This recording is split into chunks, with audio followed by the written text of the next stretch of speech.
కాళీ అమ్మవారి దర్శనం తర్వాత బండి సంజయ్ మాట్లాడుతున్నారు. లైవ్ లో చూద్దాం. ఇప్పుడు వచ్చి ఈ సింహవాహిని అమ్మవారిని దర్శించుకోవడం, అమ్మవారి కరుణా కటాక్షలతో ఇంకా ఈ ధర్మం కోసం, ఈ దేశం కోసం, ఈ హిందూ సమాజం కోసం, సనాతన ధర్మ రక్షణ కోసం, మన సంస్కృతి సాంప్రదాయాలను కాపాడు కోసం నా వంతు ఒక హిందూగా పుట్టినందుకు నా వంతు తృణమో ప్రణమో కష్టపడి పనిచేసేటువంటి అవకాశం ఆ తల్లి దయ వల్లనే, ఆ తల్లి ఆశీర్వాదం వల్లనే వస్తుంది వాళ్ళకి. మరి ఇలా భాగ్యనగర్లో మొత్తం పొద్దున్న తిరుగుతున్నాను నేను. చాలా ఉత్సాహం అనిపిస్తున్నది.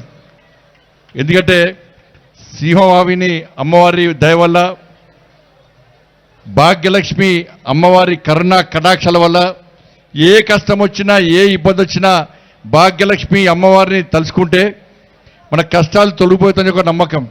నేను కూడా ప్రజా సంగ్రామ యాత్ర చేసినప్పుడు ఆ భాగ్యలక్ష్మి అమ్మవారి పాదాల సాక్షిగా ఆ కార్యక్రమం ప్రారంభించడం కాబట్టి ఇవాళ తెలంగాణ రాష్ట్ర వ్యాప్తంగా ఒక హిందుత్వ వాతావరణం ఏర్పడ్డదంటే ఆ భాగ్యలక్ష్మి అమ్మవారి కరుణా కటాక్షణ విషయాన్ని గుర్తుంచుకోండి. చాలా పార్టీలు, చాలామంది కూడా అనేక రకాలుగా మాట్లాడుతూ ఉంటారు. ఇవాళ హిందూ ధర్మం గొప్పతనం మీ అందరికీ తెలుసు. చాలామంది ఓటు బ్యాంక్ కోసం ప్రయత్నం చేస్తూ ఉంటారు. ఇవాళ మళ్ళీ చెప్తున్న పాత బస్తీ నుంచి ఎవరైతే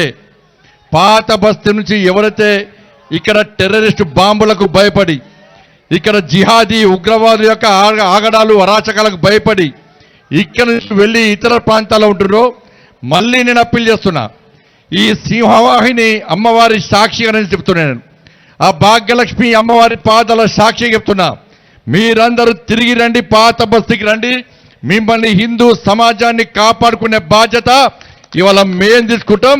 ఇవాళ హిందువులందరూ భాగ్యనగర్లో ఓటు బ్యాంక్ మారినారు. ఇలా ఓటు బ్యాంక్ మార్చాల్సిన బాధ్యత మాది ఉంది. కాబట్టి ఇవాళ భాగ్యలక్ష్మి అమ్మవారి శక్తి ఏందో, భాగ్యలక్ష్మి అమ్మవారి యొక్క పవర్ ఏందో ఇవాళ ప్రపంచ వ్యాప్తంగా చూపెట్టాం. దేశం నుంచి ఏ రాజకీయ నాయకుడు వచ్చినా, దేశం నుంచి ఏ సెలబ్రిటీ వచ్చినా ఇవాళ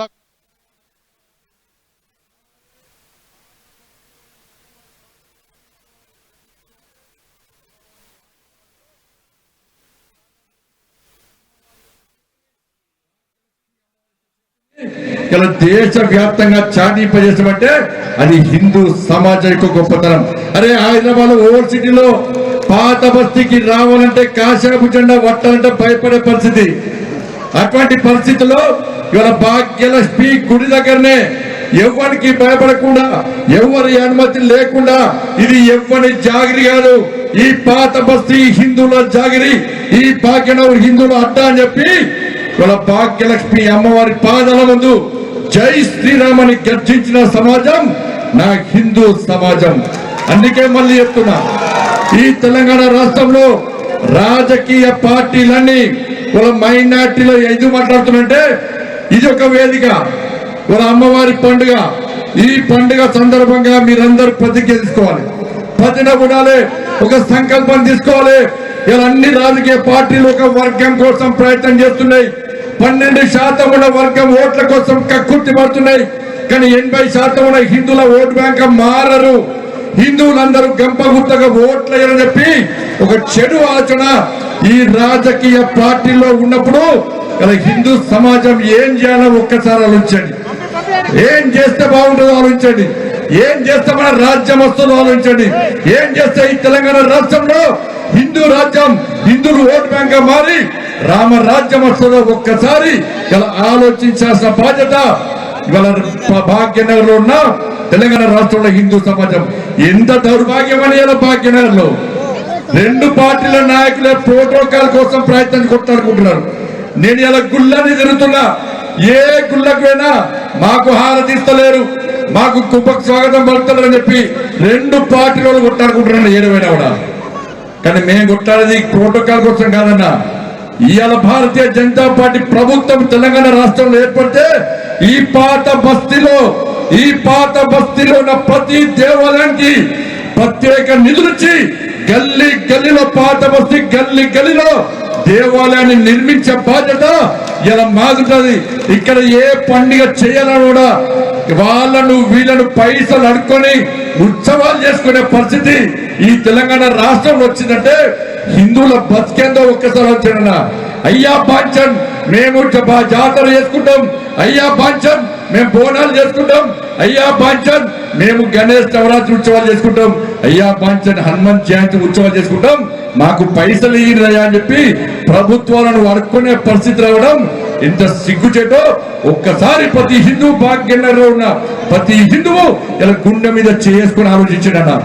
నా దగ్గరికి వచ్చిన చాలా మంది అన్నా మా దేవాలయానికి పైసలు లేవన్నా, ప్రభుత్వంపై ప్రభుత్వాలు మారుతున్నాయన్నా, పైసలు ఇస్తలేరన్నా, మేమే ఆస్తి పాస్తులు అనుకొని మా గోల్డ్ అనుకొని ఇలా అప్పులై ఇలా ఉత్సవాలను నిర్వహించుకునే పరిస్థితి వచ్చిందన్నా అని చెప్పంటే ఇలా మనం ఎక్కడున్నాం, హిందువుల బతుకు ఏ విధంగా బర్బాద్ అవుతుందో ఒక్కసారి ఆలోచన. ఎవరి అన్నా పైసలు అరే పాత బస్తులో ఎవరు ట్యాక్సీ కడుతున్నాడు, ఎవరు కరెంటు బిల్లు కడుతున్నాడు, ఎవరు ఇంటి పన్ను కడుతున్నాడు, ఎవరు పైసలు ఇస్తే పాత బస్తులో బతుకుతున్నారో ఒక్కసారి హిందూ సమాజం ఆలోచండి. అరే ట్యాక్సులు వసూలు చేస్తారు, దాడులు చేస్తారు, కరెంటు బిల్లు కట్టమంటే దాడులు చేస్తారు, కానీ పాత బస్తులో ప్రతి హిందువు ఫస్ట్ రోజే కరెంటు బిల్లు కడుతున్నాడు, ఫస్ట్ రోజే నల్ల బిల్లు కడుతున్నాడు, ఫస్ట్ రోజే ఇంటి పన్ను కడుతున్నాడు, ఫస్ట్ రోజే ప్రభుత్వానికి చెల్లించాల్సిన పన్నులు ప్రతి హిందువు ఈ పాత బస్తీలో చెల్లిస్తే ఇలా కొంతమంది పన్నులు చెల్లించకుండా దాడులు చేసే సంస్కృతి ఈ పాత బస్తీలో వచ్చిందంటే ఈ పద్ధతి మారాలంటే తెలంగాణ రాష్ట్రంలో ఏ రాజ్యం రావాలో, ఎవరి రాజ్యం రావాలో పాత బస్తీ ప్రజలు, భాగ్యనగర్ ప్రజలు ఆలోచించండి, ఒక మంచి నిర్ణయం తీసుకోండి. నేను రాజకీయాల గురించి మాట్లాడుతున్నానన్నా. ఈ భాగ్యనగర్ లో పాత బస్తులో పండుగలు నిర్వహిస్తుంటే బాధ అనిపిస్తుంది అన్న. ఇంత ఘోరమైన పరిస్థితుల్లో పండుగలు నిర్వహించుకునే పరిస్థితి వస్తే ఇలా ఏ విధంగా పండుగలు నిర్వహించుకుంటామో ఒక్కసారి ఆలోచించండి. కాబట్టి దయచేసి బోనాల జాతర సందర్భంగా ఒక ప్రతిజ్ఞ తీసుకోండి, ఒక సంకల్పం తీసుకోండి, అమ్మవారిని దర్శించుకోండి. నువ్వు బాగుండాలని కాదన్నా, నా కుటుంబం బాగుండాలి కాదన్నా, హిందూ సమాజం బాగుండాలి, హిందూ ధర్మ రక్షణ జరగాలి, హిందూ దేవులకు ఆపద వస్తే, హిందూ సమాజానికి ఇబ్బందులు వస్తే, సనాతన ధర్మం అవమానపడితే నేను హిందూగా నా ధర్మ రక్షణ కోసం, నా సనాతన ధర్మం కోసం, నా హిందూ సమాజం సంఘటన కోసం నేను ముందొచ్చి యుద్ధం చేస్తా అని చెప్పి సంకల్పం తీసుకొని అమ్మవారిని మొక్కిన వాడే నిజమైన హిందూ అవుతాడు తప్ప నేను బాగుండాలి, నా కుటుంబం బాగుండాలని చెప్పి కోరుకునే వారి ఈ కోరికను ఆ తల్లి తీర్చదన్నా. అందరూ సర్వే జన సుఖినోభవంతం చెప్పి లోక కళ్యాణార్థం కాకించే ధర్మమే నా హిందూ ధర్మం. కాబట్టి మీరందరూ ఒక పండుగ వాతావరణంలో ఈ రోజు ఈ బోనాల జాతరను నిర్వహించుకునే సందర్భంలో ఒక్కసారి మంచి ఆలోచనతో ముందుకు రండి. అందరి క్షేమం కోసం తల్లిని ప్రార్థించండి, అందరి క్షేమం కోసం తల్లికి బోనం నైవేద్యం సమర్పించండి. తప్పకుండా ఆ తల్లి మీ అందరి యొక్క ఆలోచనను, మీ అందరి యొక్క కోరికలను తీర్చాలని చెప్పి మీరు, మీ కుటుంబాలు నిండు నూరేళ్లు ఆయురారోగ్యంతో ఉండాలని చెప్పి, మీ కష్టాలన్నీ తొలగిపోవాలని, సుఖ సంతోషాలతో మీరు, మీ కుటుంబాలు నిత్య జీవితం గడపాలని చెప్పి హిందూ ధర్మ రక్షణ కోసం మీ అందరూ ఆలోచించే విధంగా ఆ శక్తి, సామర్థ్యాన్ని, ఆలోచనను ఆ తల్లి అమ్మవారు మీకు కల్పించాలని చెప్పి ఆ అమ్మవారిని వేడుకుంటూ జై శ్రీరామ్, జై శ్రీరామ్.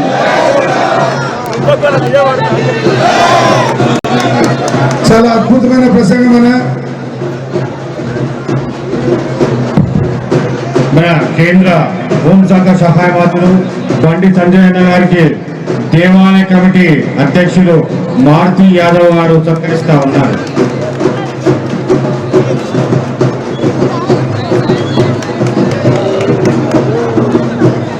మన సంజయ్ అన్న గారికి దేవాలయ కమిటీ మాజీ అధ్యక్షులు వెంకటేష్ గారు, సి వెంకటేష్ గారు సత్కరిస్తా ఉన్నారు.